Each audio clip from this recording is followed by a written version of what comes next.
today's story, it just occurs to me, Bashkocha Pratis is connected to what we mentioned earlier. We mentioned earlier about what?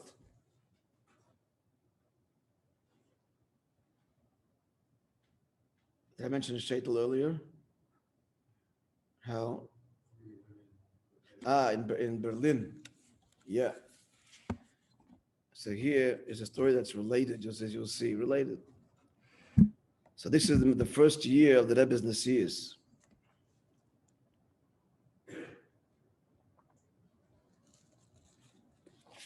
So Chassan and Kala were in Yechidus, and they invited the Rebbe and asked him to be Mesadik Yedushin.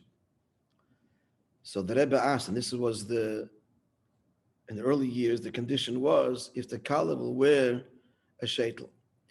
You have to understand, I think I told you, full disclosure here, that in Lubavitch, in the early years, the shaitel was very uncommon.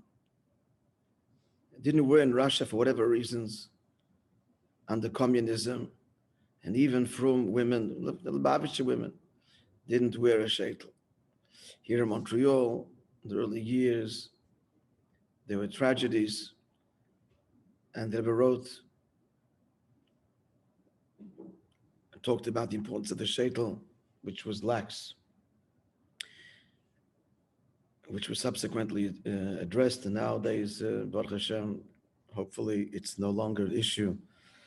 When my mother got married, was engaged rather, the Rebbe sent a letter to my grandfather, to father, my Zayder Rebbe, and basically he says he apologizes for meddling, but this was like the first wedding after the war. One of the first weddings, it's the first Lubavitcher wedding for sure, and it was from the first Frum Chasanis, Mamish.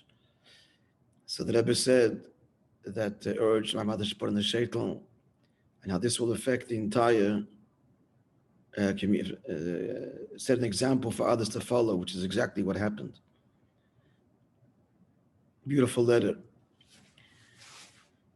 So, and I just also to add that the Rebbe insisted on the shaitel, not on the hair covering, not on the tichel. The tichel is more mehuder, and other killers, they wear a tichel, they don't wear a shaitel. So several reasons. One of the basic reasons is a tichel she's likely to take off, but a shaitel she's not taking off.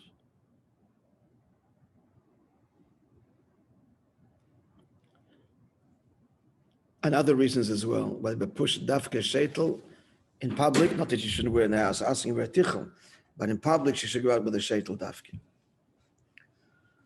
So the Rebbe asked, so that was the conditions. Then later the conditions were to go on shlichus. And then the Rebbe stopped altogether, it was no longer possible. One of the last to be married, if not the last, was Shmuel Lu, right, Chaim? I think he was the last. Even after the Rebbe had stopped it, especially Yachas, the Rebbe Tzachana.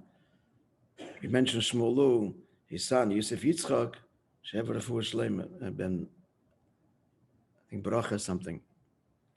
Go back to the story. So, he was in Corona, COVID, Shliach in Peachtree, Georgia,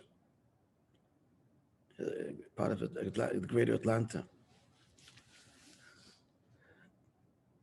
So the Rebbe asked if they're going to put on a shaitel. So she said, no, she's going to wear a head cover, but not a shaitel. Oh, the Rebbe says to her, a head cover can move, can even come up, fall off, but a shaitel is a proper head covering. Nonetheless, the Kala said that she wasn't going to wear a shaitel. So the Rebbe said, I mean, he has to decline the invitation to be Mesadik Yedushin. The day of the chuppah, so the Chassan was waiting for the Rebbe to arrive from his home to 770. This is the first year. And as the Rebbe came, he approached him, the Chassan, and said that the Kala has requested to tell the Rebbe that she is going to wear a shaitel. And therefore asking, could the Rebbe please today, the day of the Chasana, be Mesadik Yedushin? So the Rebbe answered, now it's too late. The Chassan said, but the chuppah is in the evening. many hours from now. Again, it's their first year.